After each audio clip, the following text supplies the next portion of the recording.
साथियों, मैं आशीष पांडे आपके सामने यूथ कंपटीशन टाइम्स की तरफ से प्रस्तुत किए जा रहे प्रैक्टिस सेट के साथ आज पुनः उपस्थित हूं। और आगे की क्लास में हम लोग आज तीसरा प्रैक्टिस सेट सॉल्व करेंगे और देखेंगे किन किन तरह के प्रश्न आपकी परीक्षाओं में पूछे जाते हैं। साथियों, आपने एक चीज़ नोट की होगी कि इस पूरे प्रश्न पत्र में जो भी प्रैक्टिस सेट 1 और 2 हुआ है उसमें देखिए वर्ण से भी संबंधित प्रश्न आपको देखने को मिलेंगे और विराम चिन्हों से संबंधित प्रश्न आपको देखने के लिए मिलेंगे, वाक्यांश की शुद्धि से संबंधित प्रश्न मिलेंगे देखने के लिए। तो एक तरह से देखा जाए तो यह पूरा आपका जो सिलेबस है और प्रश्न पत्र जो तैयार किए गए हैं प्रैक्टिस अभ्यास के लिए आपके लिए, वो बहुत ही विश्वस्त एक तरह से कहा जाए कि सभी सामग्री को संकलित किया गया है। तो निश्चित रूप से अगर आप ये पूरा का पूरा प्रैक्टिस सेट सॉल्व करके अपनी परीक्षा में जाते हैं तो ये निश्चित है कि आप अच्छा से अच्छा अंक अर्जित करेंगे। ठीक है, तो आपके मंगल भविष्य की कामना करते हुए मैं आशीष पांडे आज की क्लास का प्रारंभ करता हूँ। ठीक है, तो आइए देखते हैं पहला प्रश्न। पहला प्रश्न स्क्रीन पे है और इसमें लिपि से संबंधित प्रश्न पूछा गया है। लिपि चिन्ह, लिपि चिन्ह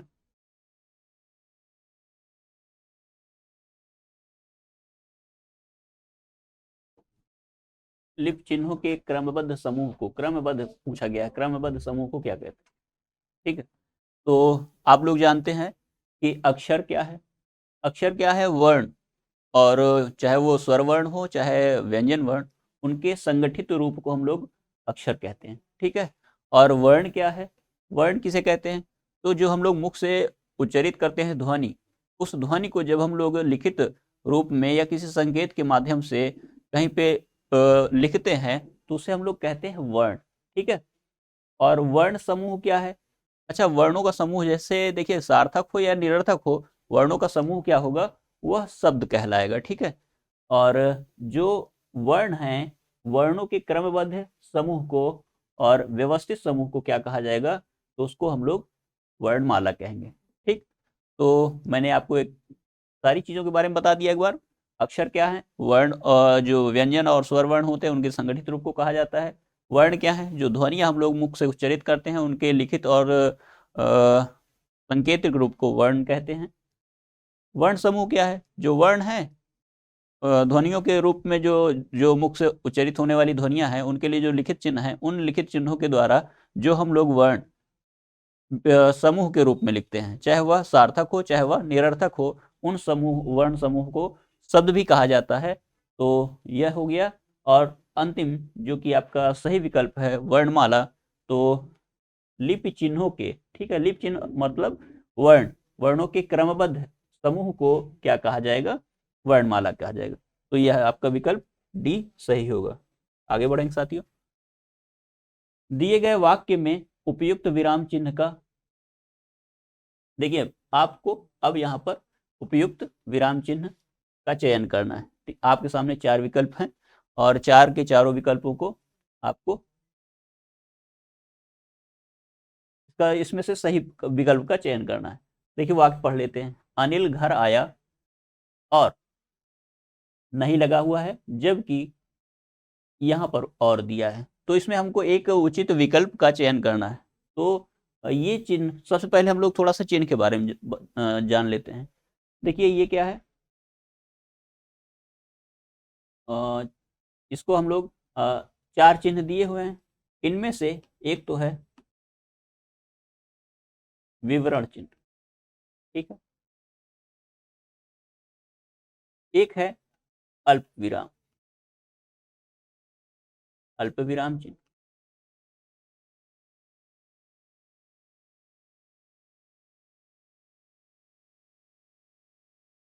और साथियों यह चिन्ह क्या है? इस चिन्ह को हम लोग क्या कहते हैं? अर्धविराम। और यह जो चिन्ह है इसको हम लोग क्या कहते हैं? उपविराम। तो आपके बोर्ड पर आपके सामने 4 प्रकार के चिन्ह दिए हैं।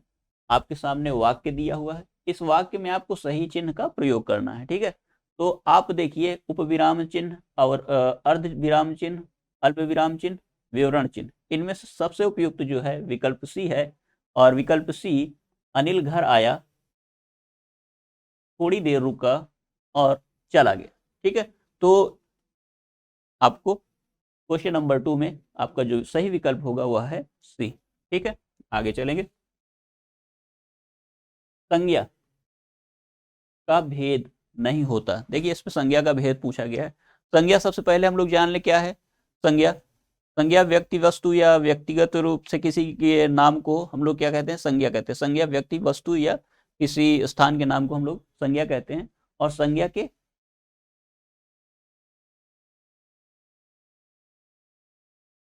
भेद देखा जाए तो मूल रूप से 3 होते हैं। ठीक है, मूल रूप से 3 होते हैं।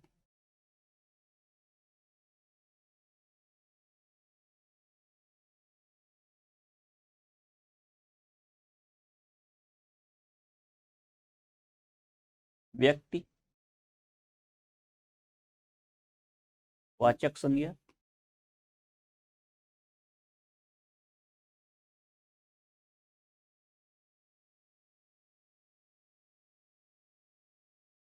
जातिवाचक संज्ञा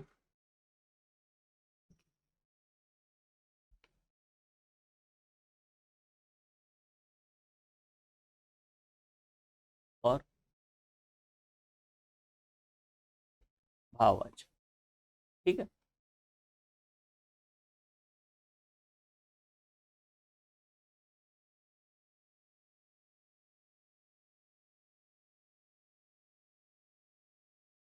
दो अतिरिक्त भाग देखेंगे आप लोग, दो अतिरिक्त भेद भी होते हैं, जिनमें से एक होता है, ये तो 3 हो गए,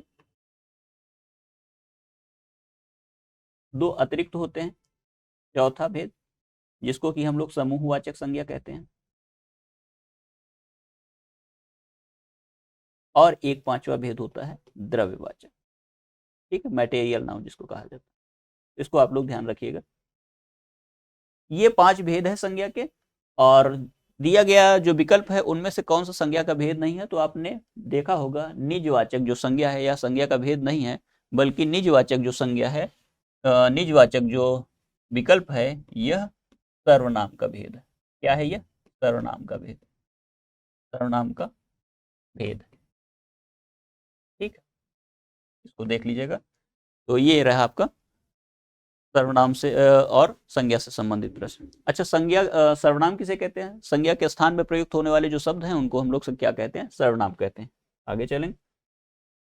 इनमें से सर्वनाम की उपयुक्त परिभाषा कौन सी है? देखिए आपके सामने सर्वनाम की उपयुक्त परिभाषा कौन सी है, यह प्रश्न पूछा गया है। तो प्रश्न में पूछ लेते हैं, क्रिया के स्थान पर प्रयुक्त होने वाला शब्द सर्वनाम है, विशेषण के स्थान पर प्रयुक्त होने वाला शब्द सर्वनाम है, संज्ञा के स्थान पर प्रयुक्त होने वाला शब्द संज्ञा है, क्रिया विशेषण के स्थान पर प्रयुक्त होने वाला शब्द संज्ञा है।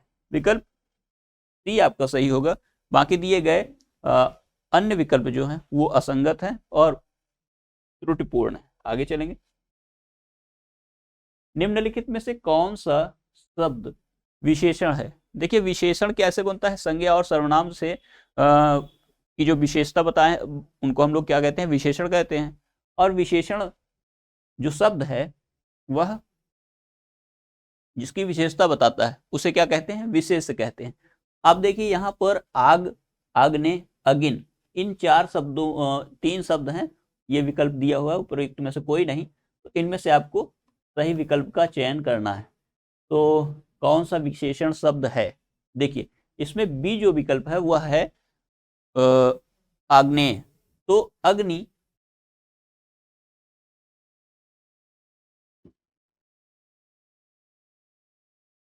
ठीक है, अग्नि से बना है विशेषण आग्नेय। ध्यान रखेंगे, आग्नेय अग्नि से बना हुआ विशेषण है। जैसे कुंती से बनता है कौनते, और राधा से बनता है राधे, उसी प्रकार अग्नि जो संज्ञा है, संज्ञा से बना हुआ जो शब्द है वह है विशेषण। ठीक, अग्नि से बना हुआ विशेषण आग्नेय होगा। ध्यान रखिएगा इस चीज को। आगे चलेंगे। क्रिया के रूपांतरण को, क्रिया के रूपांतरण मतलब क्रिया का रूप किस प्रकार से बदल जाता है, रूपांतरित हो जाता है, उसको क्या कहते हैं? तो विशेषण कहते हैं? नहीं। विशेषण किसे कहते हैं? संज्ञा सर्वनाम की जो विशेषता बताते हैं उन्हें हम लोग क्या कहते हैं? विशेषण कहते हैं। सर्वनाम क्या है? संज्ञा के स्थान में प्रयुक्त होने वाले जो शब्द हैं उनको हम लोग क्या कहेंगे? सर्वनाम कहेंगे। कारक क्या है? एक विकल्प आपके सामने है कारक, जो संज्ञा सर्वनाम का संबंध वाक्य के क्रिया पक्ष से जोड़ता है या वाक्य के विधेय पक्ष से जोड़ता है, उसे हम लोग क्या कहते हैं? कारक कहते हैं। इसको दूसरे भाषा में भी समझ सकते हैं कि क्रिया और कारक, संज्ञा सर्वनाम जो शब्द हैं इनको क्रिया से जोड़ने वाले जो शब्द प्रयुक्त हो उनको क्या कहा जाएगा? उनको कहेंगे कारक। ठीक है। तो क्रिया के रूपांतरण को क्या कहते हैं? वाच्य कहते हैं। वाच्य क्या है? कि वाक्य में किस के द्वारा क्रिया का प्रयोग हुआ है, इसको वाच्य कहते हैं। जैसे हम लोग समझें कि जब वाक्य में कर्ता के द्वारा क्रिया का प्रयोग होता है तो वह वाक्य क्या कहलाता है? कर्तृवाच्य कहलाता है। जब वाक्य में क्रिया का प्रयोग कर्म के अनुसार हो तो वह वाक्य क्या कहलाता है? कर्मवाच्य का वाक्य कहलाता है। और जब वाक्य में कर्ता और कर्म के अनुसार, दोनों के अनुसार क्रिया का प्रयोग न हो, बल्कि क्रिया का भाव के रूप में या भाववाचक रूप में प्रयुक्त हो क्रिया का, वाक्य में क्रिया, तो वह क्या कहलाएगा? भाववाच्य कहलाता है। ठीक है। तो यहाँ पे जो आपका क्रिया के रूपांतरण को क्या कहेंगे? वाच्य कहते हैं। ठीक है। कहने का तात्पर्य कि वाक्य में क्रिया किसके अनुसार प्रयुक्त की जाती है, इस विषय को वाच्य कहा जाएगा। आगे चलेंगे।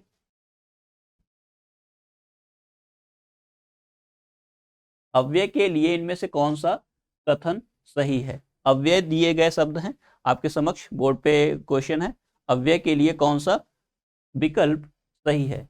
ये विकारी शब्द होते हैं। अव्यय के लिए इनमें से कौन सा कथन सही है? ये विकारी शब्द होते हैं। माफ कीजिएगा, ये अविकारी शब्द होते हैं। ये विकारी होते हैं। ये विकारी अविकारी दोनों होते हैं। उपरोक्त में से कोई नहीं। तो जो सबसे उचित विकल्प है वह कौन सा है? ये अविकारी होते हैं। ठीक है। अविकारी का मतलब क्या होता है? ऐसे शब्द जिनमें लिंग, वचन, कारक और पुरुष काल के अनुसार कोई बदलाव ना हो, उन्हें हम लोग क्या कहते हैं? अविकारी शब्द कहते हैं। ठीक है। और विकारी शब्द किसे कहते हैं? जिनमें लिंग, वचन, कारक और पुरुष वाच्य के अनुसार या काल के अनुसार उस वाक्य में परिवर्तन हो जाए, उस वाक्य के लिंग, वचन और इत्यादि के द्वारा उसमें परिवर्तन हो, तो उसे हम लोग क्या कहेंगे? विकारी शब्द कहते हैं। ठीक है। तो विकार के आधार पर दो विकार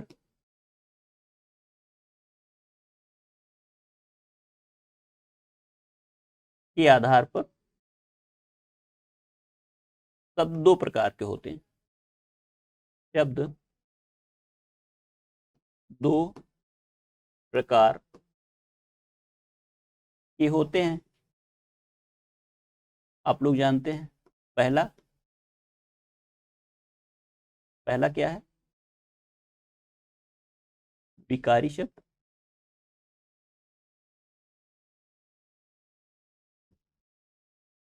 और पहला है विकारी शब्द और दूसरा है अविकारी शब्द। ठीक है। अविकारी शब्द ही अव्यय कहलाते हैं। ध्यान रखेंगे इस चीज को। अव्यय क्या है? अविकारी शब्द ही अव्यय शब्द हैं। ठीक। आगे चलेंगे प्रश्न संख्या 8 की ओर। दिए गए शब्दों में से कौन सा एक स्त्रीलिंग का नहीं है? देखिए आपके सामने 4 शब्द दिए गए, रामायण, प्रार्थना, मछली, मकान। 4 शब्द दिए गए हैं और 4 शब्दों में से कौन सा शब्द स्त्रीलिंग का नहीं है, ये आपको बताना है। तो देखिए हम लोग सबसे पहले विशेष कोई नियम नहीं है स्त्रीलिंग और पुल्लिंग को पहचानने के लिए। केवल हम एक प्रकार से यह कह सकते हैं कि हम प्रयोग के आधार पर कैसे वाक्य प्रयोग करेंगे, वाक्य प्रयोग के द्वारा हमको ये सूझबूझ पैदा हो जाए कि हम लोग ये पहचान पाए कि यह स्त्रीलिंग का शब्द है या यह पुल्लिंग का शब्द है। तो ये देखने के लिए हम लोग क्या करेंगे, सबसे पहले वाक्य ले लेते हैं रामायण।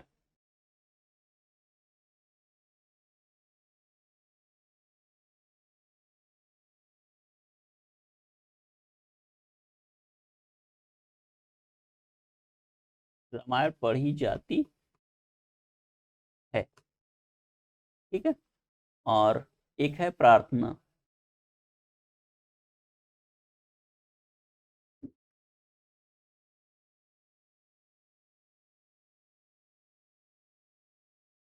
विद्यालय में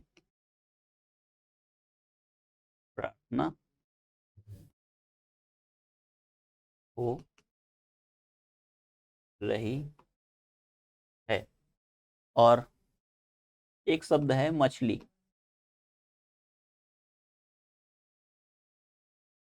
जल में रहती है। अब देखिए आपके सामने 3 वाक्य लिखे हुए हैं, इनमें से आपको समझ पैदा हो जाएगी कैसे स्त्रीलिंग रामायण पढ़ी जाती है। ये क्रिया क्या है, स्त्रीलिंग की क्रिया है, ठीक है।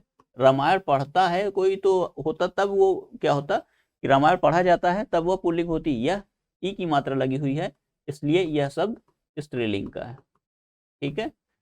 विद्यालय में प्रार्थना हो रही है, प्रार्थना हो रही है, प्रार्थना होने के अनुसार क्रिया का प्रयोग हुआ है, तो यह प्रार्थना क्या शब्द है, यह भी स्त्रीलिंग का शब्द है, ठीक है। मछली जल में रहती है, देखिए मछली करता है वाक्य का और क्रिया लगी हुई है, तो मछली शब्द भी क्या है, यह भी स्त्रीलिंग का शब्द है। तो देख करके आपको सब समझ देख करके आपको समझ में आ जाएगा कि जो रामायण प्रार्थना और मछली है, यह सभी शब्द क्या हैं, स्त्रीलिंग के। क्या है, स्त्रीलिंग के। जबकि जो मकान है, यह शब्द पुल्लिंग का है। किसका है, पुल्लिंग का है। और पुल्लिंग शब्द का होने के कारण इस पे जो सब सही विकल्प होगा वह होगा डी। और इसका वाक्य प्रयोग करके देख लेते हैं। मकान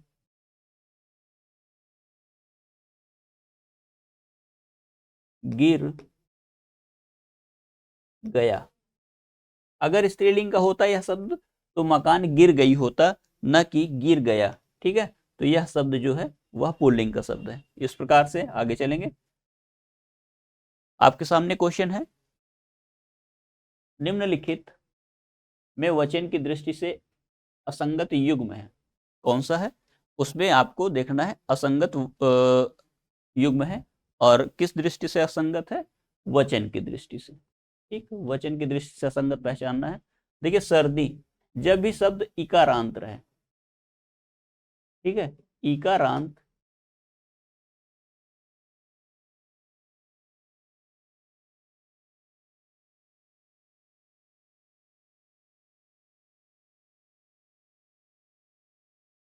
इकारांत शब्दों में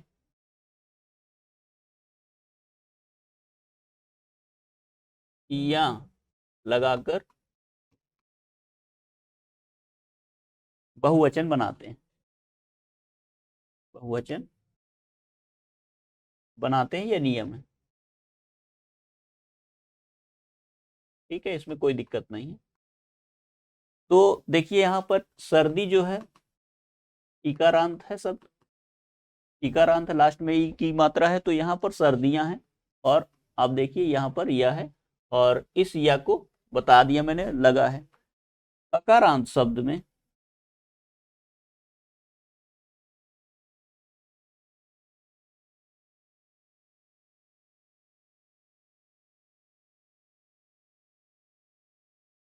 ए अथवा ए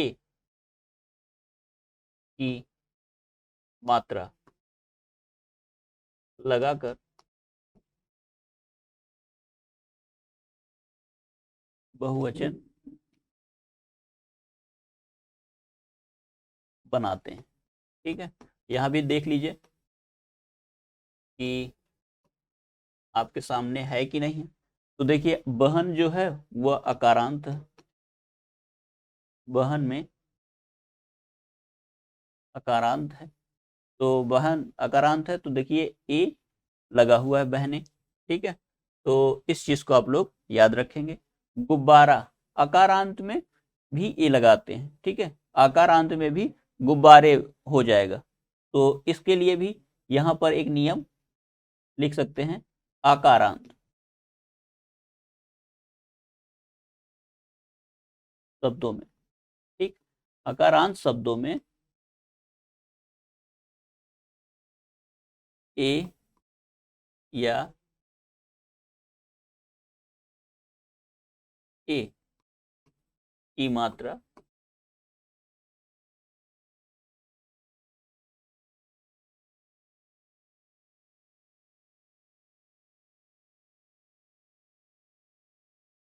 लगाकर बहुवचन बनाते हैं, ठीक है। तो इस तरह से कुछ नियम दिए हैं पुस्तकों में, उसको हम नॉर्मलाइज कर दिए, थोड़ा सा आपको बता दिए। जबकि झाड़ी इकारांत में मैंने आपको बताया कि यहाँ पर या होना चाहिए। कई बार आपको ये शब्द देकर अचानक ही लगा देंगे आप टिक कि हाँ ये बहुवचन है, जबकि यह नियम के अनुसार यह गलत है। यहाँ पर झाड़ियां होना चाहिए था, ठीक है। और बहुवचन बनाते हैं, साथ ही यहाँ पर थोड़ा सा बढ़ा लेंगे, साथ ही जो इकारांत है वह ह्रस्व की मात्रा, ह्रस्व इकार की मात्रा हो जाएगी, साथ ही ई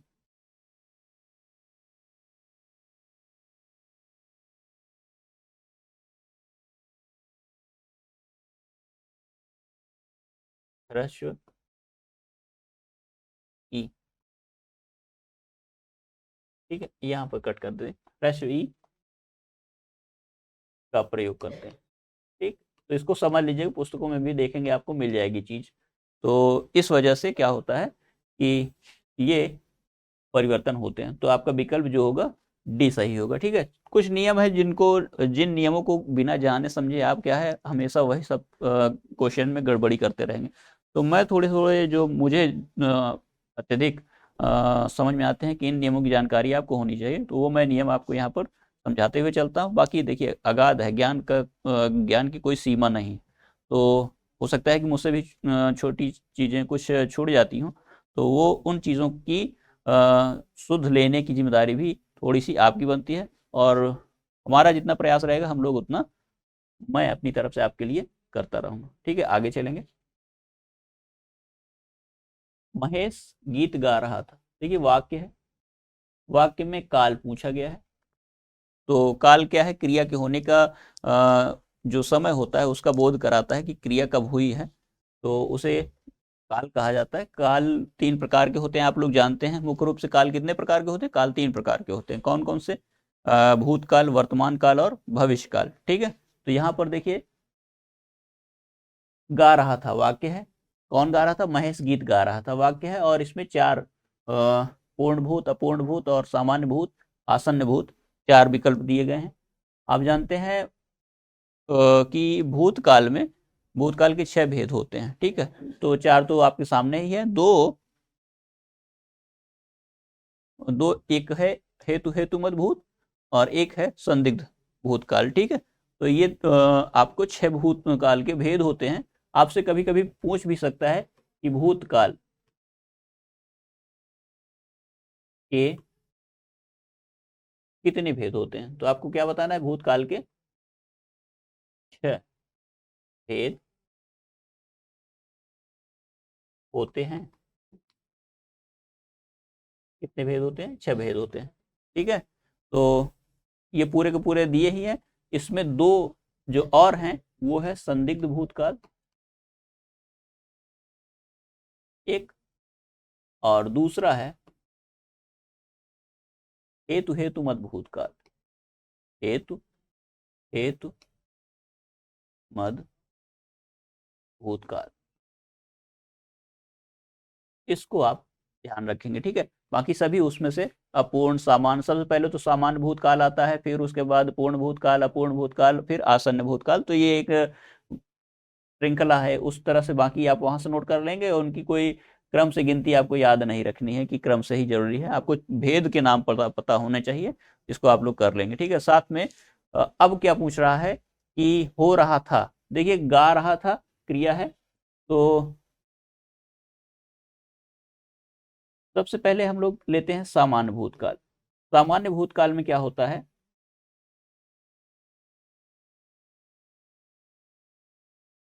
राम बाजार गया, यह वाक्य क्या है, ये सामान्य भूतकाल का वाक्य है। बाजार गया, खाना खाया, वह सोया, इस प्रकार का जो इस प्रकार से अंत होने वाले शब्द होंगे वो सामान्य भूतकाल के होंगे। जबकि पूर्ण भूतकाल क्या है,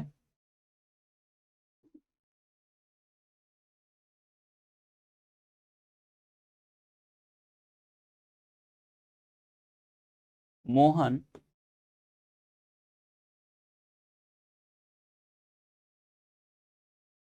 बाजार, मोहन बाजार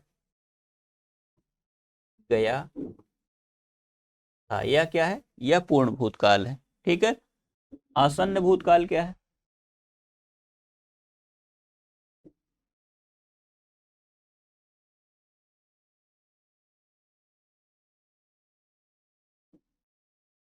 यह वाक्य देखिए इस उदाहरण से आप समझ जाएंगे। दीपक तो गया है।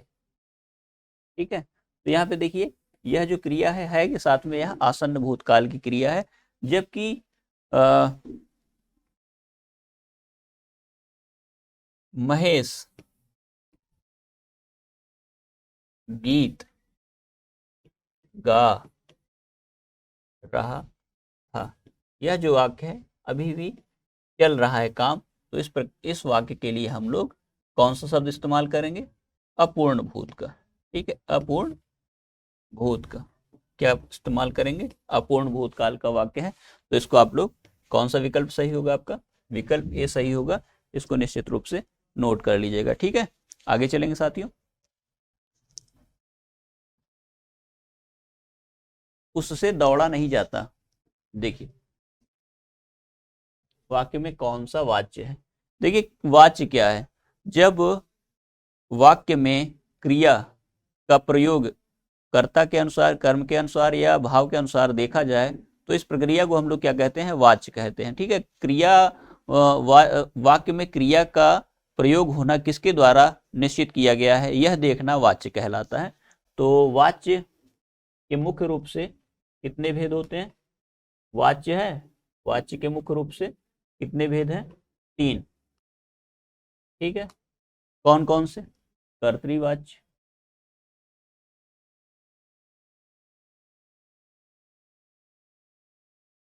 एक तो है कर्तृवाच्य, ठीक है, इसको आप लोग तो समझिएगा, कर्तृवाच्य, एक है कर्मवाच्य, और एक है भाववाच्य। भाववाच्य में क्या होता है, कर्मवाच्य में क्या होता है, और कर्तृवाच्य में क्या होता है। साथियों देखिए, कर्ता के अनुसार जब क्रिया का प्रयोग होता है तो उस वाक्य को क्या कहते हैं, हम लोग कर्तृवाच्य का वाक्य कहते हैं। क्या कहते हैं, कर्तृवाच्य का। राम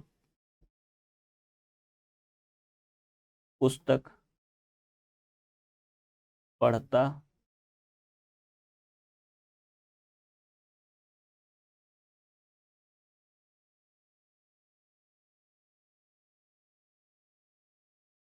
है। ठीक, ये तो रहा। अब इसमें जो क्रिया है उस क्रिया का प्रयोग राम के अनुसार, तो यह करता है, कर्म राम के द्वारा पुस्तक पढ़ी जाती है। अब देखिए यहाँ जो पढ़ी जाती क्रिया है यह राम के अनुसार नहीं है बल्कि यह पुस्तक के अनुसार है, तो यह जो वाक्य होगा वह क्या कहलाएगा, कर्मवाच्य का वाक्य। ठीक है, अब ये भाववाच्य में राम से पुस्तक राम से पढ़ा नहीं जाता। ठीक है,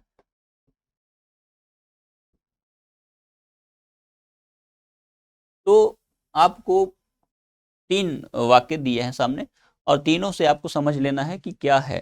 देखिए, कर्तृवाच्य में कर्ता के अनुसार क्रिया का प्रयोग होता है, कर्मवाच्य में कर्म के अनुसार क्रिया का प्रयोग होता है, और यहाँ जो भाववाचक रूप है क्रिया का प्रयोग, उसके अनुसार जब आप क्रिया का प्रयोग करते हैं तो उसको क्या कहा जाता है? भाववाच्य की क्रिया। और भाववाच्य की जो क्रिया होगी, भाववाच्य की जो क्रिया होगी वह क्या होगी? सदैव, भाववाच्य की क्रिया सदैव क्या होगी? पुल्लिंग होगी। और उस क्रिया का रूप कैसा होगा? भाववाचक रूप होगा। ठीक है, भाववाचक रूप होगा क्रिया का, पुल्लिंग होगी और सदैव अन्य पुरुषवाचक होगी। ठीक है, अन्य पुरुष वाचक होगी। इस चीज को आपको याद रखना है। मतलब भाववाच्य के, और ये होता किसमें है? ये तीनों विशेषताएं किसमें होती हैं? भाववाच्य में होती हैं। किसमें होती हैं? भाववाच्य में। ये चीज आपको पता होनी चाहिए। ठीक है, अब देखिए, आप उससे और सदैव क्या है? नहीं शब्द का प्रायः अक्सर प्रयोग होता जाएगा, प्रायः होता रहता है प्रयोग नहीं का। तो इस चीज को भी आप ध्यान दीजिएगा। वहां देखिए नहीं का प्रयोग हुआ भी है, और ऐसे वाक्यों में क्रिया जो होगी अकर्मक होगी। ये भाववाच्य की जो क्रिया होती है, भाववाच्य की जो क्रिया होती है वह अकर्मक होती है। कैसी होती है? अकर्मक होती है। चीजों को बहुत गहराई से समझना है, और ये चीज अगर आप समझ गए तो आप जान लीजिए कि वाच्य से संबंधित फिर प्रश्न कोई भी आप गलत नहीं करते। देखिए, क्रिया कैसी होगी आपकी? अकर्मक होगी, और उसका क्या होगा? भाववाचक रूप होगा वह, साथ ही पुल्लिंग भी होगी, पुल्लिंग के साथ साथ वह अन्य पुरुषवाचक रूप होगा उसका। ठीक है, और उस ऐसे वाक्यों में ज्यादातर क्या होता है? सदैव नहीं शब्द का इस्तेमाल प्रायः किया जाता है, और से या के द्वारा जो प्रसर्ग के चिन्ह हैं यह भी कर्ता के बाद प्रयुक्त होते हैं। तो इस सामान्य नियम को आप याद रख सकते हैं। ठीक है, तो आप देखिए, उससे करण सूचक साधन सूचक जो आपका है, ये कारक प्रसर्ग के जो चिन्ह उसका प्रयोग हुआ है। क्रिया का जो दौड़ा रूप है यह भाववाचक रूप है, अकर्मक क्रिया का रूप है। दौड़ना, खाना, ठीक, खाना तो नहीं होगा, दौड़ना, चलना या टहलना, ये जो रूप होंगे वो भाववाचक रूप होंगे। साथ ही नहीं का भी प्रयोग मैंने आपको बता दिया। और ये जो क्रिया का रूप है जाता क्रिया, ये जाता क्रिया क्या है? अन्य पुरुषवाचक रूप है, अन्य पुरुष वाचक रूप है। तो इस चीज को आपको बहुत गंभीरता से समझ लेनी है, और जब इस चीज को आप समझ जाएंगे तो ऐसे प्रश्नों को आप एकदम खिलौने की तरह सॉल्व कर लेंगे। लेकिन चीजों को कंठस्थ रखना और समझना जिम्मेदारी आपकी है। ठीक है, आगे चलेंगे। प्रश्न है आपकी स्क्रीन पर, परसर्ग वे सहायक शब्द होते हैं जो, परसर्ग का एक अर्थ और होता है जिसे हम लोग कारक चिन्ह, ठीक है, कहते हैं। इसको आप लोग कारक चिन्ह कहते हैं। ये याद रखिए, कारक चिन्ह भी परसर्ग को कहा जाता है। परसर्ग वे शब्द होते हैं जो शब्दों के बीच संबंध स्थापित करने के लिए प्रयोग में लाए जाते हैं, जो शब्दों के मध्य में आते हैं, जो शब्दों के प्रारंभ में आते हैं, जो विसर्ग से मिलते जुलते हैं। सबसे जो उपयुक्त विकल्प होगा उसका आप लोग चयन करेंगे क्वेश्चन नंबर 12 के लिए। ठीक है, तो समुचित जो विकल्प है, जो विसर्ग से मिलते जुलते हैं नहीं होगा, जो शब्दों के प्रारंभ में लगते हैं, परसर्ग ऐसा नहीं शब्दों के पहले लगेंगे, जो शब्दों के मध्य में आते हैं। ठीक है बात, शब्दों के मध्य में आते हैं, शब्दों के बीच संबंध स्थापित करते हैं। आते तो शब्दों के बीच है, लेकिन वो जैसे कर्ता का संबंध, कर्ता का संबंध कर्म से, और कर्म और कर्ता का संबंध किससे करते हैं? क्रिया से।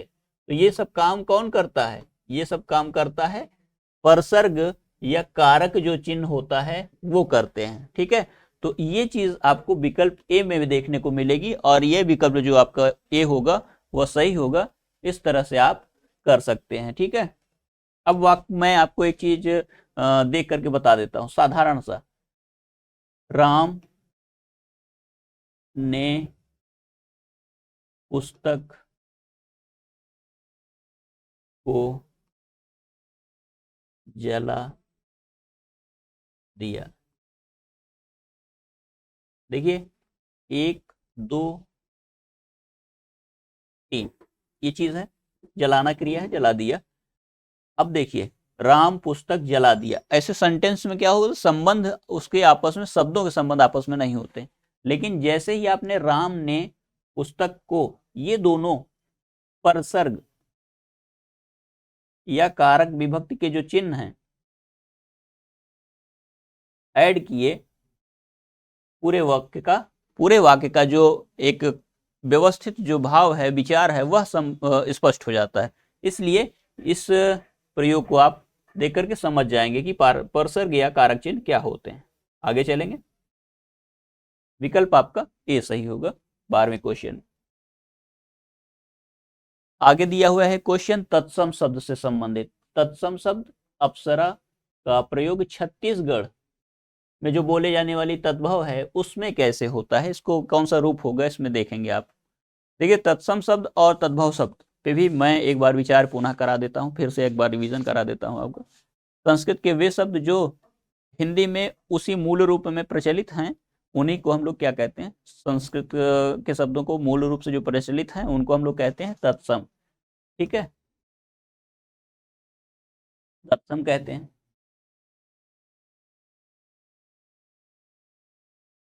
और तद्भव क्या है?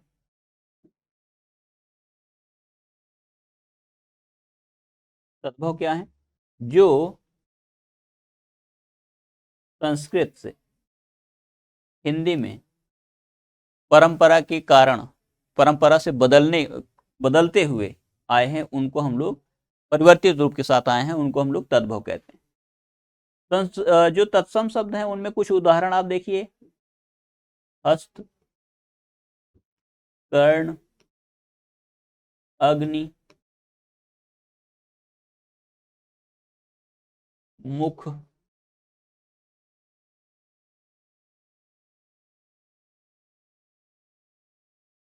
अक्ष, है ना, काष्ठ,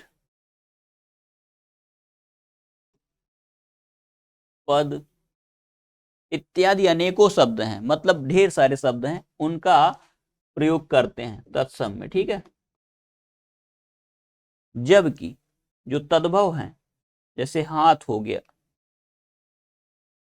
कान हो गया, इसी का देख लेते हैं हम लोग। आग हो गया, मुंह हो गया, आंख हो गया, काठ है, पैर है, इत्यादि जो शब्द रूप आपको देखने को मिलेंगे, ये कहाँ मिलेंगे? ये सब क्या है? तद्भव के रूप। मतलब ये आज भी ये रूप संस्कृत में ऐसे ही प्रचलित होते हैं, तो ये क्या कहलाएंगे? तत्सम कहलाएंगे। बदले हुए रूप के साथ जब प्रयोग होता है इनका, तो यह रूप क्या कहलाता है? तद्भव कहलाता है। तो ये चीजों को आपको याद रखना है और प्रश्न पे विचार कर लेते हैं। अप्सरा एक शब्द है और आप जानते हैं जो छत्तीसगढ़ में बोली जाने वाली जो बोली है उसमें सा को, जो सा का उच्चारण होता है वह छ की तरह होता है। इसलिए जो अप्सरा है, अप्सरा शब्द, ये अप्सरा शब्द है, तो छत्तीसगढ़ में जो तद्भव होगा उसके लिए अपक्षरा होगा। ठीक है, अपक्षरा, इस चीज को आप लोग याद रखिएगा, अपक्षरा होगा। ठीक है, कारण मैंने बता दिया।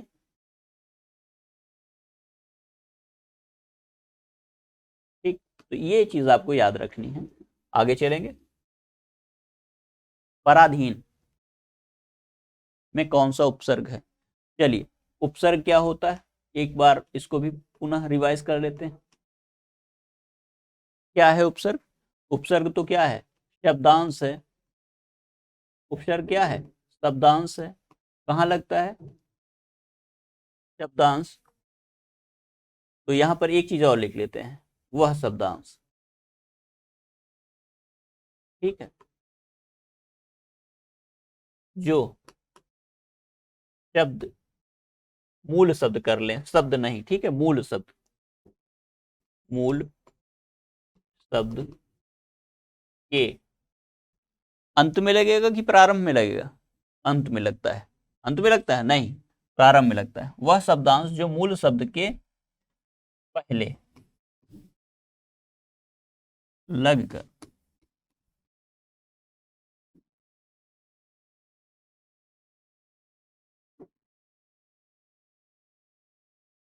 अर्थ में परिवर्तन कर दे,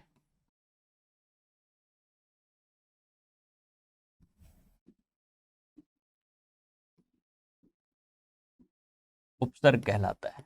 ठीक है, उपसर्ग की यह परिभाषा है, उपसर्ग कहलाता है।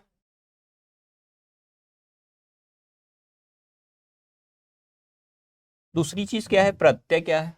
अच्छा, यहां पर हम लोग उपसर्ग की बात कर रहे हैं तो उपसर्ग की ही चर्चा करते हैं। ठीक है, अब उपसर्ग का हम लोग यहाँ पर अवलोकन कर रहे हैं। देखिए, पर उपसर्ग दिया हुआ है आपके ऑप्शन में, पर उपसर्ग दिया है, प्रा उपसर्ग दिया है, परा उपसर्ग दिया है, इनमें से कोई नहीं विकल्प। तो पर और अधीन दो शब्द हैं।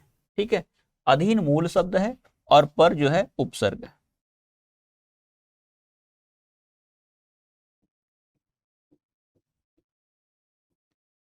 और यह मूल शब्द है। जब इन शब्दों को, जब इनको इकट्ठा कर दिया जाएगा तो इस आ का र में जो छिपा हुआ अ है और ये जो आ है, दोनों मिलकर के दीर्घ संधि के कारण बड़ा आ बन जाएंगे, तो यह रूप बनेगा परा। ठीक है, पराधीन, यह रूप आपके सामने होगा। तो निश्चित रूप से आप देखेंगे कि जो पराधीन शब्द है, इसमें कौन सा उपसर्ग लगा हुआ है, इसमें विकल्प आपका ए सही होगा और पर उपसर्ग का प्रयोग करेंगे। ठीक है, तो मैं ऐसे अपेक्षा करता हूं, आशा करता हूं आप लोगों से कि सभी प्रश्नों के जवाब से आप पूर्णतया संतुष्ट होंगे और आपको आनंद भी आ रहा होगा इस टेस्ट सीरीज को करने में। ठीक है,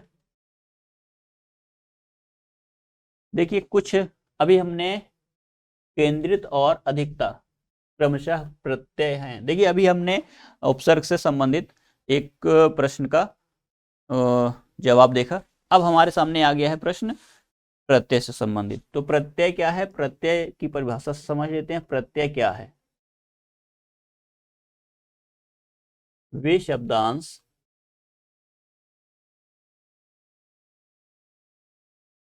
जो मूल शब्द के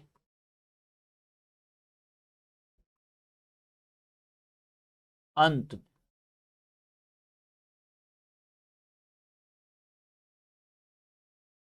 जुड़कर अर्थ को परिवर्तित कर दें, उन्हें क्या कहते हैं, उन्हें हम लोग कहते हैं प्रत्यय। प्रत्यय, ठीक है, और कहते हैं प्रत्यय।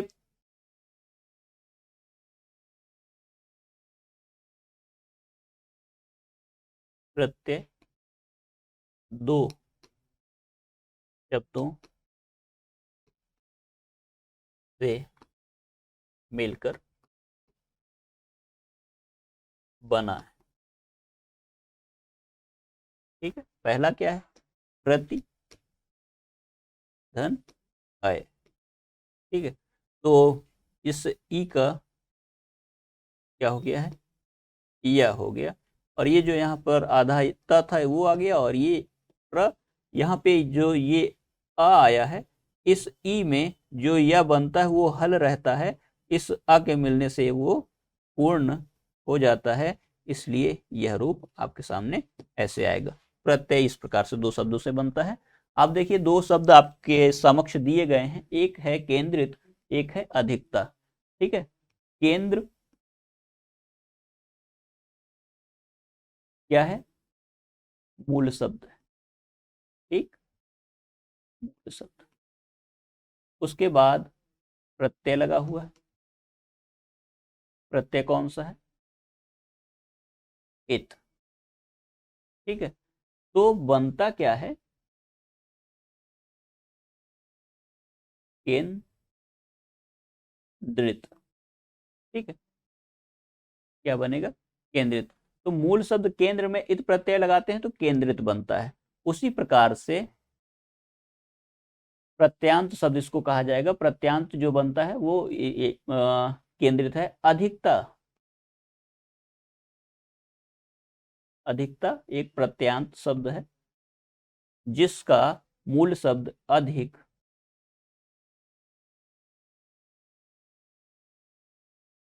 प्लस ता। ये क्या है, प्रत्यय है, ये भी प्रत्यय है, प्रत्यय के नीचे है, मूल शब्द के नीचे है। तो अधिकता में कौन सा प्रत्यय है, आप देखेंगे तो आपको मिल जाएगा, ये ता है, इसको ता समझिएगा। तो ये ता आपका दिया हुआ प्रत्यय है। तो आपको मैंने देख लीजिए बता दिया, इत और ता, ये दोनों प्रत्यय आपको कहाँ देखने के लिए मिलेंगे, किस जगह पर देखने के लिए, किस विकल्प में देखने को मिलते हैं। तो विकल्प आपका कौन सा होगा, विकल्प सी होगा, न कि विकल्प डी, बी और ए होगा। ठीक है, तो आप लोग आगे चलें। हम पाप से बचना, हमें पाप से बचना चाहिए। उपरोक्त वाक्य में रेखांकित शब्द के सही विलोम, क्या पूछा है, विलोम शब्द का चयन निम्न विलोमों से कौन सा होगा, कौन सा है, आपको विलोम शब्द का चयन करना है। तो विलोम विपरीतार्थी शब्द को कहते हैं। और विलोम में पहचान के लिए क्या होता है, कई बार तत्सम शब्द का विलोम होता है तो तत्सम ही उसका विलोम विपरीतार्थी शब्द होगा। और मान लीजिए किसी शब्द में उपसर्ग लगा है, तो संस्कृत का उपसर्ग है तो संस्कृत के उपसर्ग के साथ में ही उसका विलोम बनेगा। और मान लीजिए कोई तद्भव है तो उसका जो विलोम शब्द होगा वह भी तद्भव में उसका विलोम होगा। ठीक है, विलोम शब्द के लिए प्रयुक्त हुआ है कोई तो इस चीज को आप लोग अपने मस्तिष्क में ध्यान से इन चीजों को एकाग्र करके बैठा लीजिएगा, क्योंकि जब तक चीजों को आप बेसिक रूप से नहीं जानेंगे तो आपको कठिनाई होती रहेगी, बार बार चीजें रटने से तो आएंगी नहीं। लेकिन जब आप उसके नियम और जो तरीके हैं उनको भी अगर आप सीखते चले जाएंगे तो वो आपके लिए एकदम मतलब एक तरह से सरल हो जाएगा, हलवा हो जाएगा। आपको कभी भी उस प्रकार के प्रश्न या कोई भी क्वेश्चन मिलेगा तो आप निश्चित रूप से उसको करते चले जाएंगे, आगे बढ़ते चले जाएंगे। तो देखिए यहाँ पर पाप है, पाप का जो विलोम शब्द है वह दान, दान तो होता नहीं, दान नहीं होता। अपाप, पाप में कोई देखिए परसर्ग उपसर्ग या चीज प्रयुक्त हो ही नहीं है, तो अपाप और कुपाप तो होगा नहीं। अब बचता है हमारा पुण्य, तो जो विकल्प है पाप का पुण्य होगा। ठीक है, पाप का जो विलोम शब्द होगा वह क्या है, पुण्य है, पाप पुण्य। तो इस चीज को आप लोग ध्यान में रखेंगे। ठीक है, आगे चलेंगे। निम्नलिखित में से अनग का विलोम है, अनग एक शब्द है, इस अनग शब्द का आपको विलोम बताना है। तो विलोम शब्द के लिए हम लोग क्या करेंगे, निरख आपके सामने है, निष्पाप है, कृति है और अघी है। तो चार विकल्प दिए हैं, इन चारों विकल्पों में से कौन सा समुचित विकल्प है उसको आप लोग देख करके बताएंगे। ठीक है, तो विकल्प आप देखिए 17 क्वेश्चन नंबर में जो विकल्प दिया है डी विकल्प, और डी विकल्प में 17 नंबर क्वेश्चन में अघी शब्द है। यह अघी शब्द क्या है, अनग का विपरीतार्थी शब्द है, और इसको हम लोग टिक कर सकते हैं। ठीक है, इसी को टिक करेंगे। साथ में जो कृति है निष्पाप है, तो निरघ अघ का निरघ नहीं होगा, निष्पाप भी, निष्पाप, पाप का निष्पाप, पाप का पुण्य हो गया। हम लोगों ने अभी पिछले क्वेश्चन में किया पाप का।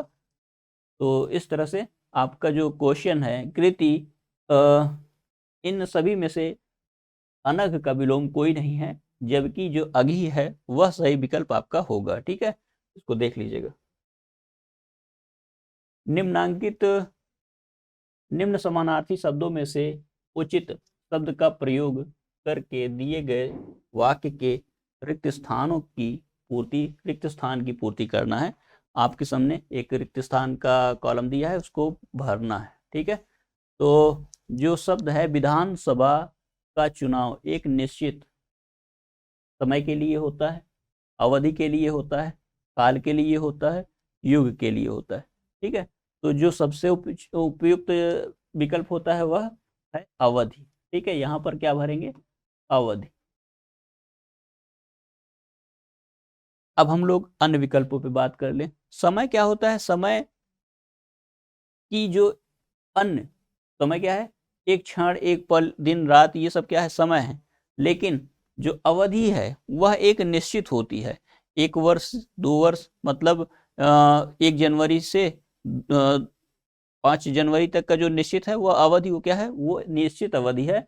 और कालखंड क्या होता है, वह ऐसा समय जो बड़ा, एक तरह से कहा जाए कि लंबा अरसा बीत जाए, उसको क्या कहेंगे, काल कहेंगे। जबकि जो युग होता है वह 10 साल, 15 साल, इस प्रकार के युग, इस प्रकार के जो कालखंड है उसको हम लोग युग कहते हैं। ठीक है, तो अपेक्षाकृत जो कम समय है, जैसे 200-300 साल के वर्षों को हम लोग क्या कहेंगे, समूह को, उसे हम लोग काल कह सकते हैं। लेकिन 10 वर्ष का, 15 वर्ष का या 50 वर्ष का जो कालखंड है उसे हम लोग युग कहते हैं। तो इन चीज़ों को भी आपको समझना है। समय क्या है, इन सभी की इकाइयों का, एक तरह से कहा जाए समय की इकाई के समय किसी भी काल का एक निश्चित समय। ठीक है, आगे चलेंगे। इनमें से अरण्य शब्द का पर्यायवाची, अरण्य शब्द का पर्यायवाची क्या है, तो देखिए आप कौन सी पर्यायवाची है। सस्य, सस्य, कुलीन, कांतर, कांतार, कुलीन और आभारी। ठीक है, तो इनमें से अरण्य जो है वह क्या है, अरण्य किसकी पर्यायवाची है, वन की है। तो जो विकल्प आपका सी है उसकी पर्यायवाची होगा वन, विटप, विपिन,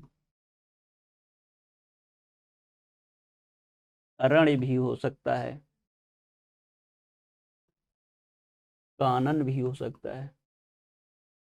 ठीक है, तो इस प्रकार से कांतार है ही उसका विकल्प। तो इस प्रकार से ये आपके पर्यायवाची शब्द कांतार के हैं।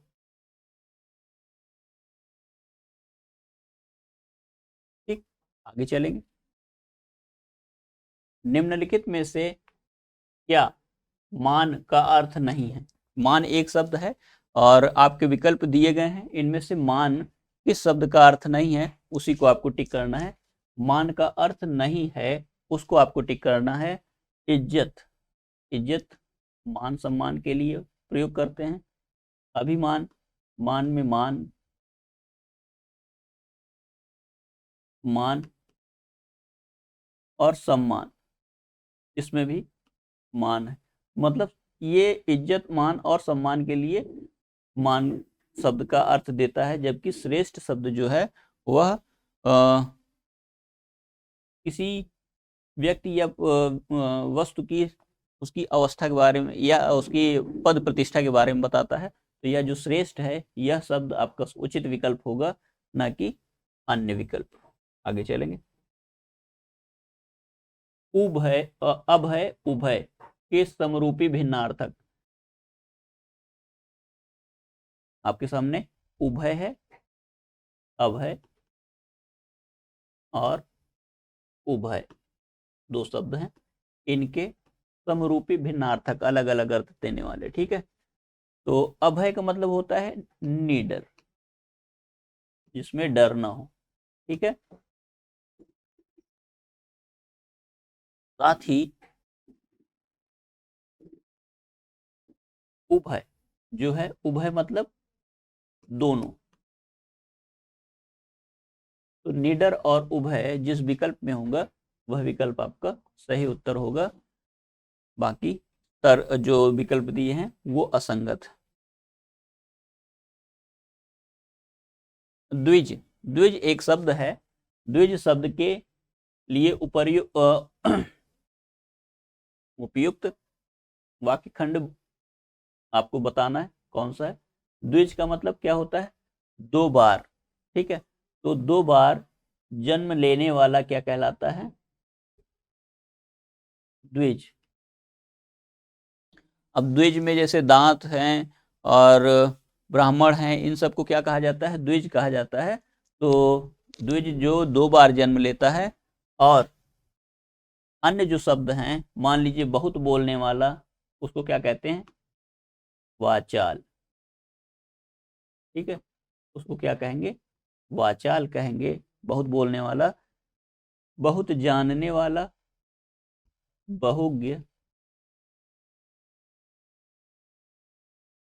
पहले जन्म लेने वाला क्या कहलाता है? अग्रज। ठीक है, तो जो पहले जन्म लेता है अग्रज कहलाता है, जो बहुत जानने वाला है वो बहुज्ञ कहलाता है। और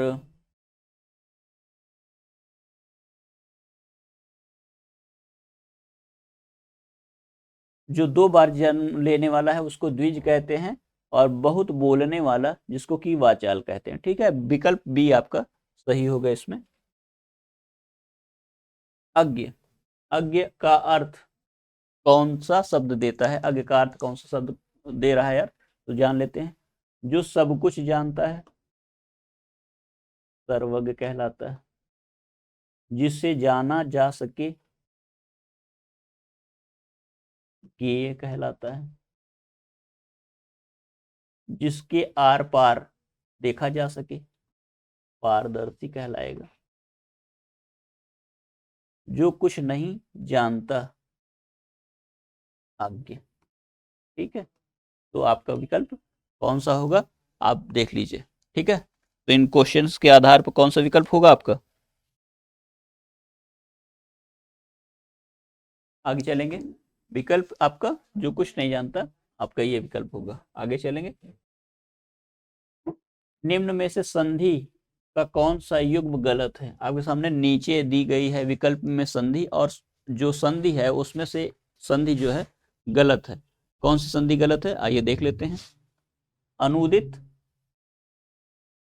इस उ को और इस उ को मिला दिया, दीर्घ संधि हो गई, दीर्घ संधि हुई, और इसका रूप क्या हो गया? बड़ा ऊ, इसकी मात्रा हो गई ये। तो ये लगा हुआ है अनुदित, सही है। अवनींद्र, तो अवनी में देखिए बड़ी की मात्रा है, तो बड़ी, और इंद्र में छोटी, दोनों मिलकर के क्या होगी? बड़ी। ठीक है, तो बड़ी है, तो ये भी क्या है? दीर्घ संधि है। ठीक है, ये भी क्या है? दीर्घ संधि है। श्रद्धानंद, ठीक है, श्रद्धा, श्रद्धा होना चाहिए, आनंद होना चाहिए। श्रद्धा है, श्रद्धा। भू, धन उद्धार, भू है और उद्धार, तो उद्धार। इस उ को और इस उ को, एक दीर्घ उ है, एक ह्रस्व उ है, तो यह दीर्घ उ हो जाएगा, इसकी मात्रा ये हो जाएगी, और भू उद्धार शुद्ध रूप हो जाएगा।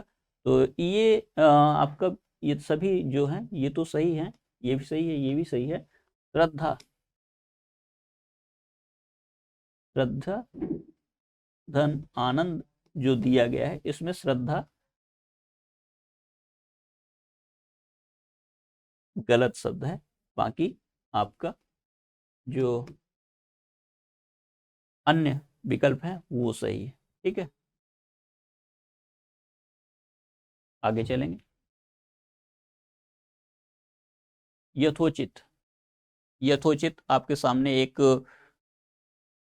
समास का उदाहरण है, और इसमें आप लोग देखिए कि चार विकल्प दिए हैं, और द्वंद्व समास है, अव्ययी भाव समास है, तत्पुरुष समास है, द्विगु समास है। दोनों पद प्रधान, प्रधान द्वंद्व समास, पूर्व पद प्रधान अव्ययी भाव समास, उत्तर पद प्रधान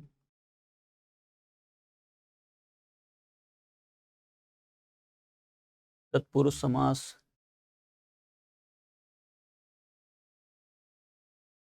संख्या सूची शब्द का पूर्व में ही प्रयोग, पहला शब्द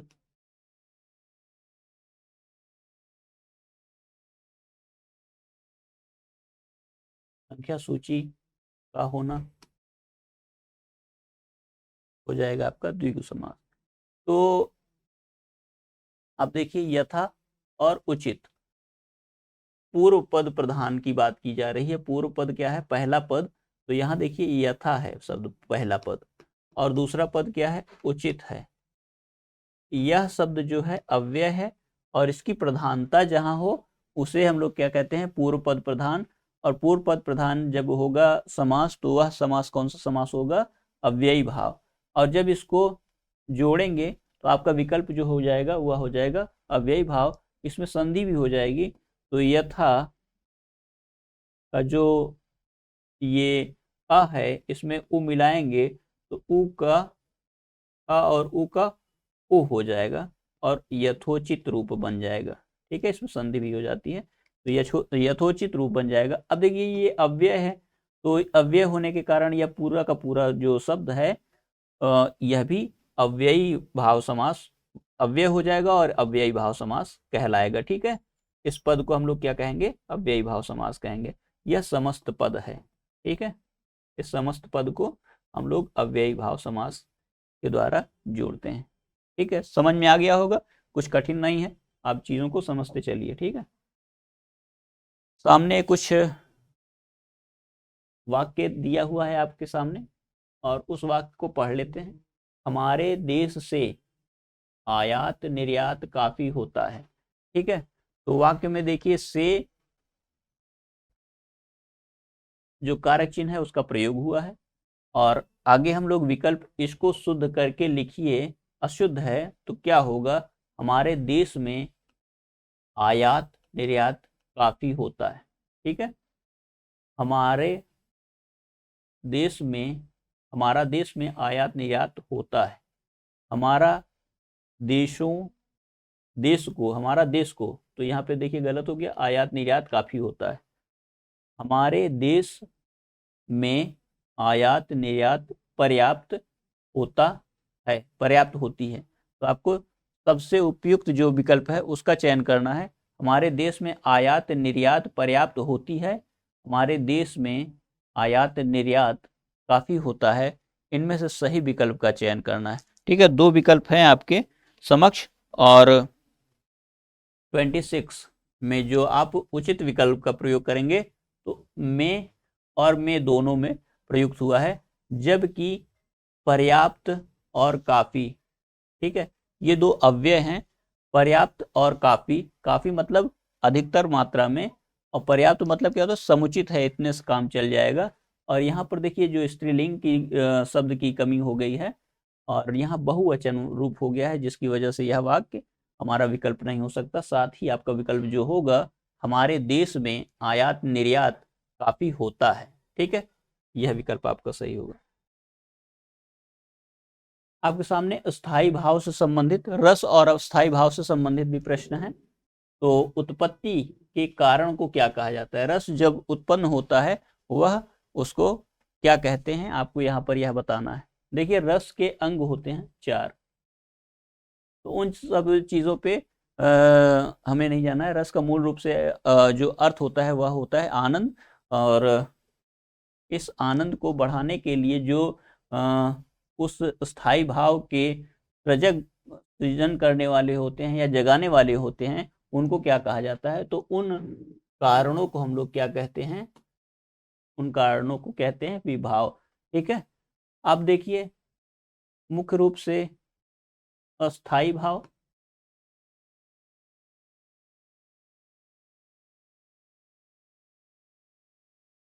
विभाव, संचारी भाव, अनुभाव,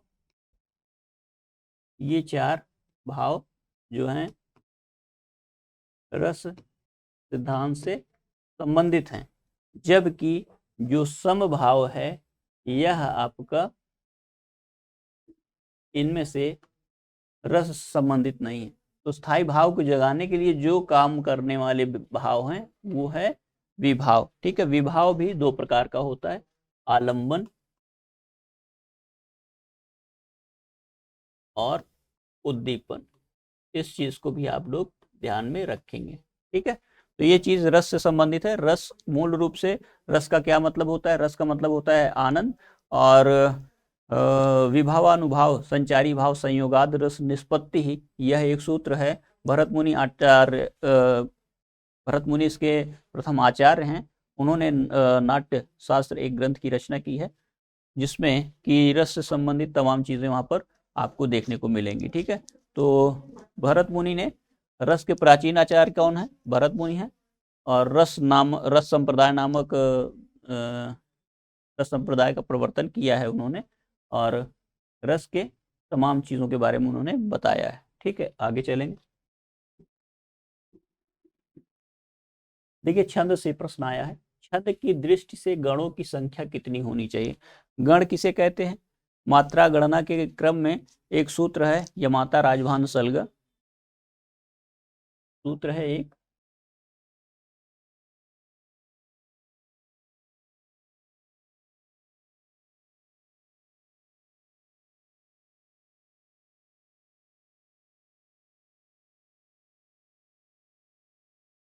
ये सूत्र है, इसी में गण विधान किया जाता है। ये 8 वर्णों का होता है। तो इसमें गण विधान करने के लिए सबसे पहले हम लोग इसमें मात्राएं लगा लेते हैं। ठीक है,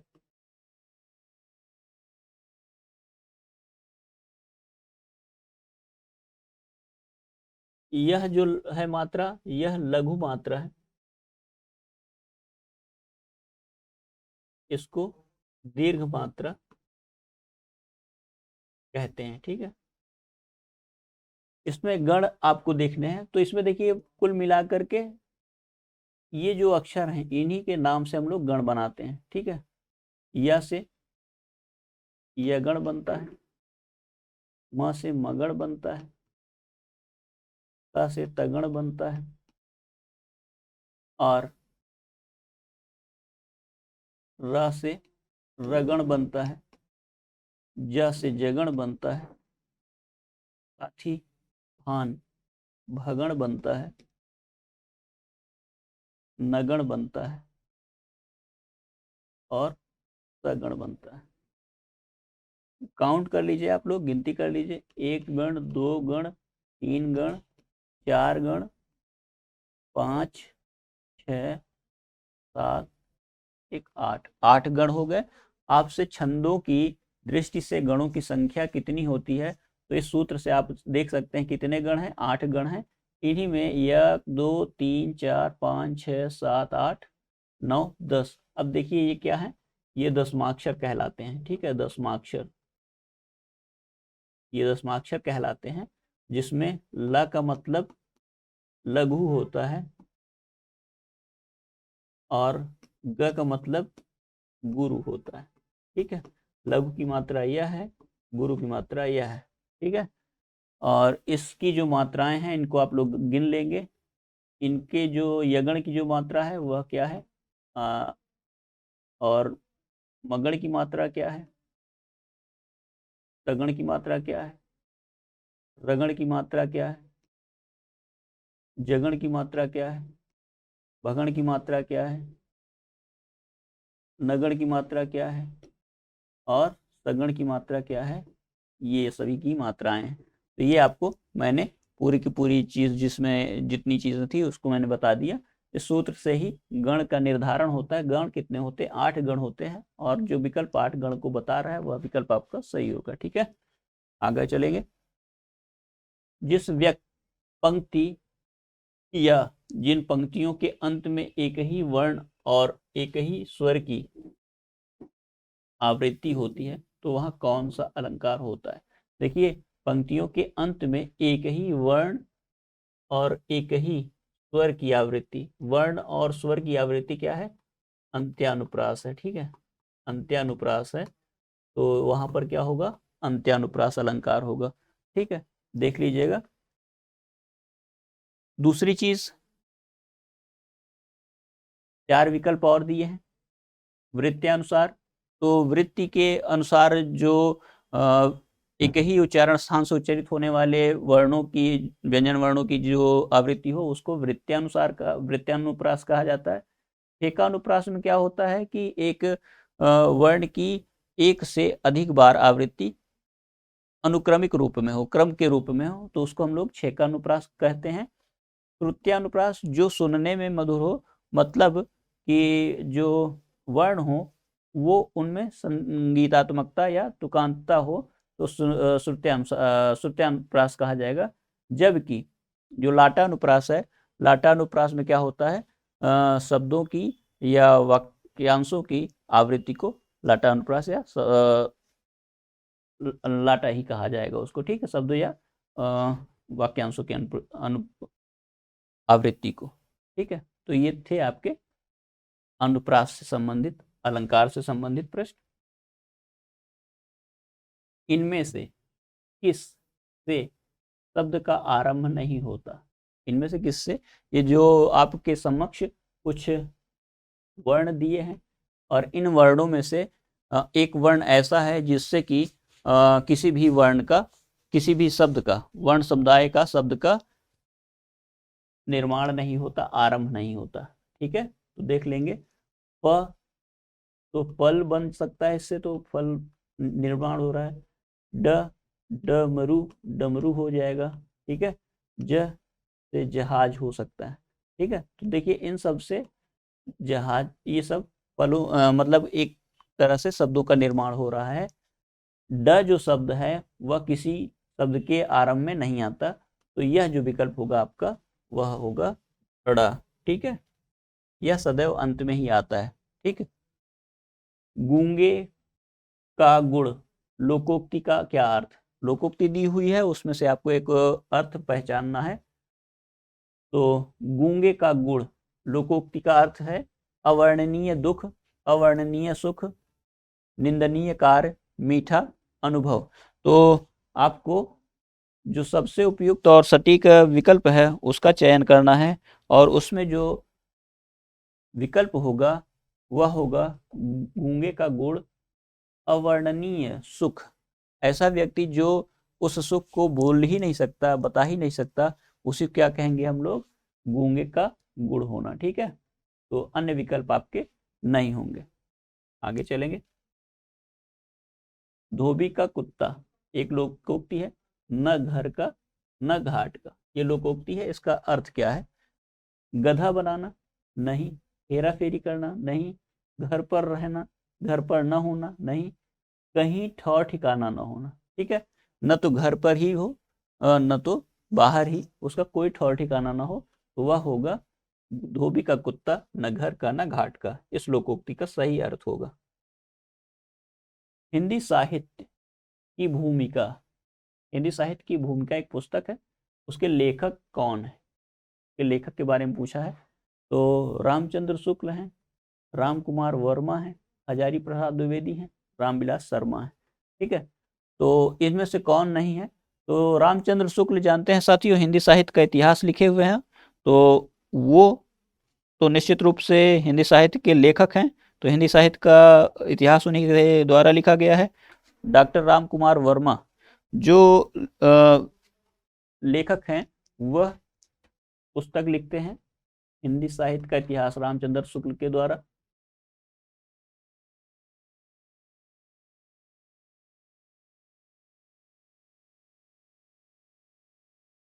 इतिहास ग्रंथ है। रामचंद्र डॉक्टर राम कुमार वर्मा ने हिंदी साहित्य का आलोचनात्मक इतिहास,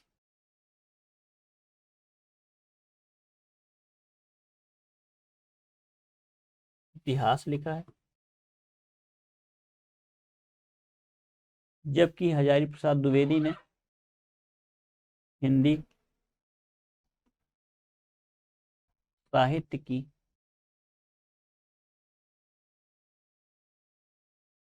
भूमिका यह ग्रंथ लिखा है। और डॉक्टर राम विलास शर्मा ने प्रेमचंद और उनका युग नाम से आलोचना ग्रंथ लिखे। तो साथियों, ये एक चीज निश्चित रूप से कह सकते हैं कि ये तो प्रसिद्ध है रचना, हिंदी शब्द सागर के नाम से लिखी गई थी। और हिंदी साहित्य का आलोचनात्मक इतिहास डॉक्टर राम कुमार वर्मा ने लिखा है। हजारी प्रसाद द्विवेदी ने भी कई निबंध और कई हिंदी साहित्य के इतिहास, हिंदी साहित्य का उद्भव और विकास इत्यादि ग्रंथ लिखे हैं इन्होंने। साथ ही राम विलास शर्मा जो की आलोचना करने के सिद्धहस्त माने जाते हैं, इन्होंने ढेर सारी आलोचनाएं भी लिखी हैं। प्रसंगवश मैंने आपको केवल एक इनकी कृति का नाम लिख किया है। ठीक है, बाकी और आप लोग चयन और आप लोग भी सर्च कर सकते हैं, खोज सकते हैं और जोड़ लीजिएगा। ठीक है, देखिए हमारे सामने ये पैसेज दिया हुआ है और इस पैसेज का आप लोग पाठ करेंगे और मैं भी पाठ करके इसको समझा देता हूँ और समझ करके क्या करेंगे कि इसको इससे संबंधित प्रश्नों का जो संबंधित प्रश्न है उनके हल कर लेंगे, उनको हल करेंगे। ठीक है, हमारे बाल्यकाल के संस्कार ही जीवन का ध्येय निर्धारित करते हैं। अतः यदि शैशव में हमारी संतान ऐसे व्यक्ति की छाया में ज्ञान प्राप्त करेगी जिनमें चरित्र तथा सिद्धांत की विशेषता नहीं है, जिनमें संस्कार जनित अनेक दोष हैं, तो फिर उनके चरित्र पर भी उसी प्रकार की छाप पड़ेगी और भविष्य में उनके ध्येय भी उसी के अनुसार स्वार्थमय तथा अस्थिर होंगे। शिक्षा एक ऐसा कर्तव्य नहीं है जो किसी पुस्तक को प्रथम पृष्ठ से अंतिम पृष्ठ तक पढ़ाने से ही पूर्ण हो जाता हो, वरन वह ऐसा कर्तव्य है जिसकी परिधि सारे जीवन को घेरे हुए है और पुस्तकें ऐसे सांचे हैं जिनमें ढाल कर उसे सुडौल बनाया जा सकता है। आत्मनिर्भरता का अर्थ है अपने ऊपर निर्भर रहना। जो व्यक्ति दूसरों के मुख को नहीं ताकते वे ही आत्मनिर्भर होते हैं। वस्तुतः आत्मविश्वास के बल पर कार्य करते रहना आत्मनिर्भरता है। आत्मनिर्भरता का अर्थ है समाज, निज तथा राष्ट्र की आवश्यकताओं की पूर्ति करना। व्यक्ति, समाज तथा राष्ट्र में आत्मविश्वास की भावना आत्मनिर्भरता का प्रतीक है। स्वावलंबन जीवन की सफलता की पहली सीढ़ी है। सफलता प्राप्त करने के लिए व्यक्ति को स्वावलंबी अवश्य होना चाहिए। स्वावलंबन व्यक्ति, समाज और राष्ट्र के जीवन में सर्वांगीण सफलता प्राप्ति का महामंत्र है। स्वावलंबन जीवन का अमूल्य आभूषण है, वीरों तथा कर्मयोगियों का इष्ट देव है, सर्वांगीण उन्नति का आधार है। जब व्यक्ति स्वावलंबी होगा, उसमें आत्मनिर्भरता होगी, तो ऐसा कोई कार्य नहीं जिसे वह न कर सके। स्वावलंबी मनुष्य के सामने कोई भी कार्य आ जाए, वह अपने दृढ़ विश्वास से, अपने आत्मबल से अवश्य ही पूर्ण कर ले। स्वावलंबी मनुष्य जीवन में कभी भी असफलता का मुंह नहीं देखता। वह जीवन के हर क्षेत्र में निरंतर कामयाब होता जाता है। सफलता तो स्वावलंबी मनुष्य की दासी बनकर रहती है। जिस व्यक्ति का स्वयं अपने आप पर विश्वास नहीं, वह भला क्या कर पाएगा। परंतु इसके विपरीत जिस व्यक्ति में आत्मनिर्भरता होगी, वह कभी किसी के सामने नहीं झुकेगा। वह जो करेगा सोच समझकर धैर्य से करेगा। मनुष्य में सबसे बड़ी कमी स्वावलंबन का न होना है। सबसे बड़ा गुण भी मनुष्य का आत्मनिर्भरता ही है। ठीक है, तो साथियों यह पैसेज आपके सामने था और इसका मैंने पाठ किया। इससे संबंधित जो प्रश्न है उनको कर लेते हैं। ठीक है, देखिए, सर्वांगीण सफलता प्राप्ति का महान मंत्र लेखक के अनुसार क्या है?